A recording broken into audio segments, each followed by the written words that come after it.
Merci les organisateurs de cet important événement de solidarité, avec à leur tête Madame Christine Penaud, ainsi que les membres de l'Association des Amis de la République sahraoui. Cette conférence de solidarité avec le peuple sahraoui constitue pour nous réellement une initiative opportune et pertinente. Elle constituera, nous en sommes convaincus, un espace de débat et d'échange fructueux entre les différents partis. Par ailleurs, je tiens à vous faire part des chaleureuses salutations du président du Sénat, M. Salah Boudil, et ses vœux les plus sincères pour la réussite de cette conférence. Mesdames, Messieurs, je voudrais rappeler à cette occasion le soutien de l'Algérie à la lutte du peuple sahraoui, comme elle l'a toujours fait à toutes les luttes africaines pour obtenir leur indépendance et leur souveraineté. Au passé comme au présent, l'Algérie n'a ménagé aucun effort pour apporter une contribution aux questions qui interpellent le continent africain, celles liées notamment à la décolonisation, aux différents frontaliers entre les États, à la paix et aux droits des peuples à disposer d'eux-mêmes.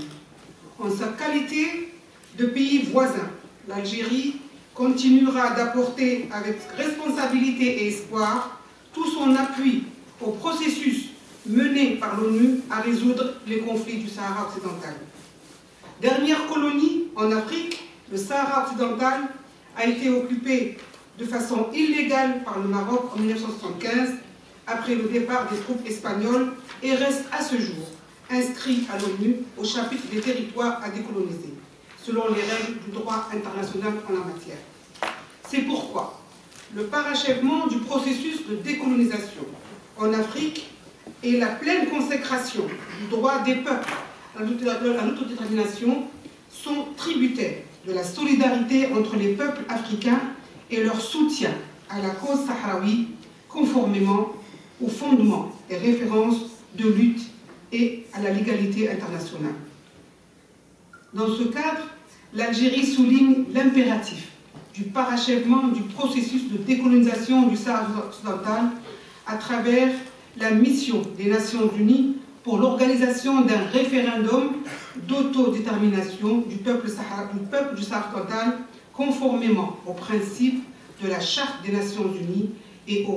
résolutions de l'Assemblée générale et du Conseil de sécurité y afférentes. Ce référendum doit être régulier, transparent et se dérouler dans des conditions favorables au peuple sahraoui et à la communauté internationale. Mesdames, Messieurs, l'exploitation illégale des ressources naturelles des territoires sahraouis a provoqué des contentieux devant les cours de justice nationales et internationales et amené plusieurs organisations internationales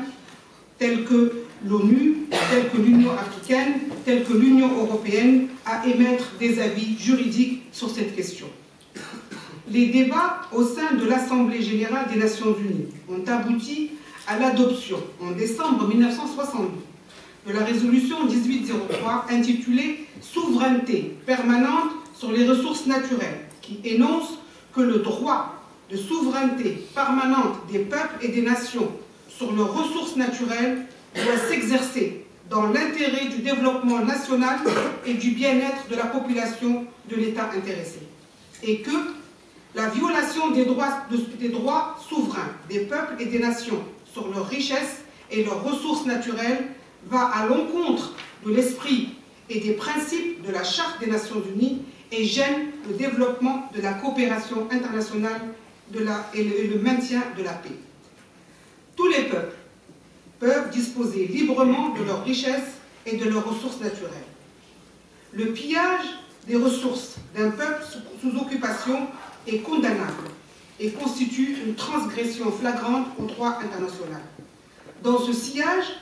il est important de souligner que la solidarité avec le peuple sahraoui doit être accentuée par une large couverture médiatique, permettant à l'opinion publique internationale de s'informer sur les activités illégales de la force d'occupation et des entreprises complices. D'autre part, l'importation des ressources naturelles pillées des territoires sahraouis constitue une activité illégale et doit s'arrêter impérativement du fait qu'elle appuie directement la colonisation. Dans ce registre, il est impératif de rappeler que les différentes décisions judiciaires rendues par la Cour de justice de l'Union européenne en faveur du peuple sahraoui constituent une avancée significative, nécessitant toutefois une volonté politique dans leur application. En sus des victoires remportées par le Front Polisario devant la Cour de justice de l'Union européenne, grâce aux décisions de 2015 et de 2016 de cette dernière, affirmant que le Sahara occidental est un territoire distinct du Maroc et que les accords conclus entre le Maroc et l'Union européenne ne concernent pas ce territoire. La Cour de justice de l'Union européenne a également rendu une nouvelle décision le 27 février 2018, précisant que l'accord de partenariat pêche Union européenne-Maroc n'est valable que s'il ne s'applique pas aux eaux adjacentes au territoire du Sahara occidental.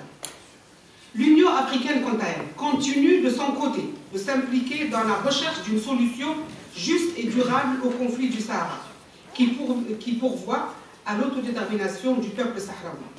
La décision adoptée à la 26e session ordinaire de la conférence de l'Union africaine, qui a été tenue à Addis Abeba en janvier 2016,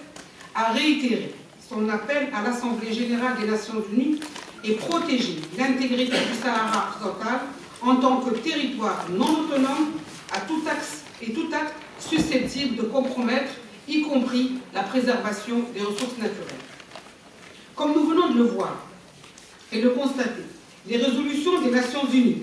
les décisions de la Cour de justice de l'Union européenne et de l'Union africaine plaident toutes en faveur de la protection des ressources naturelles du peuple sahraoui et de toute exploitation illégale, ainsi que l'exercice de son droit imprescriptible à l'autodétermination.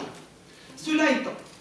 la problématique du pillage des ressources naturelles qui appartient au peuple sahraoui occidental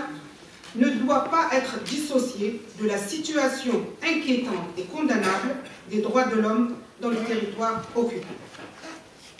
Mesdames, Messieurs,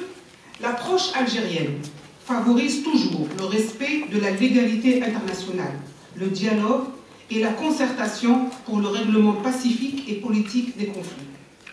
L'Algérie souhaite que les efforts de l'envoyé personnel du secrétaire général de l'ONU pour le Sahara occidental soient accompagnés de mesures plus concrètes et d'avancées plus significatives dans le cadre de ce processus onusien qui a le soutien de la communauté internationale dans son ensemble. À ce titre, l'Algérie renouvelle ses engagements aux deux parties à ce conflit qui n'a que trop duré, en vue de négociations sérieuses pour un règlement juste et définitif qui pourvoit à l'autodétermination du peuple du Sahara occidental. Enfin, je terminerai en disant qu'un règlement juste et définitif du conflit au Sahara occidental libérera tout le potentiel créateur pour l'édification du Grand Maghreb, que l'ensemble des peuples qui le composent appellent de tous les vœux. Je vous remercie.